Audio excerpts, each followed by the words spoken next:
ఈరోజు ప్రజల కోసం, ప్రజల చేత, ప్రజల హక్కుల కోసం ఎన్నుకోబడ్డ నాయకులకు సెక్యూరిటీలు ఉన్నాయి, వారికి ఆయుధాలు ఇస్తున్నాం.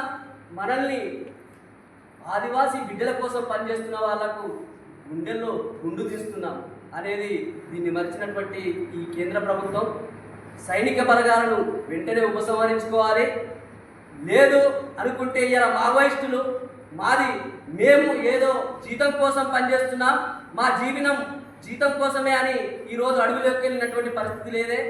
ఈరోజు అడవిలో ఉన్నటువంటి అన్నలు ఆ ఆదివాసులు గుండెల్లో పెట్టుకొని ఎందుకు అన్నం పెడుతున్నారు? నువ్వు డ్రోన్ల మీద డ్రోన్లు దించి డ్రోన్లతో ఉన్నా కానీ అడవుల్లో ఇంకా అన్నలు ఎందుకున్నారు?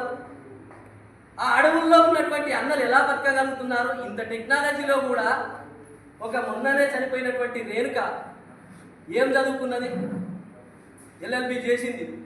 నీలాగా డిగ్రీయో ఇంటరో చదివి ఈ దేశ రాజ్యాంగంలో ఉన్నటువంటి 400 పార్లమెంట్ సీట్లు ఇస్తే ఈ దేశ రాజ్యాంగాన్ని మారుస్తా అన్నటువంటి అమిత్ షా, నీవు చదువుకున్నది ఎంత? నీ గుజరాత్లో ఉన్నది మొత్తంగా నేను వెలివేసినటువంటి పరిస్థితి. అలాంటి పరిస్థితుల్లో ఇలా చదువులేని వాడు పార్లమెంటును వెళ్తున్నాడు, చదువుకున్నవాడు అడవులను వెళ్తున్నాడు. అందుకోసమే ఈ ఆపరేషన్ కగారు ఈ దేశ సంపదను కొల్లుగొట్టుకోవడానికి అమెరికా లాంటి దేశం ఈరోజు పూనుకుంటా ఉంది. ఆ అమెరికాకు తొత్తుగా ఈరోజు ప్రపంచ వాణిజ్య సంస్థ ఒప్పందం చేసుకున్న ఫలితంగా ఈరోజు ఈ దేశ సంపదను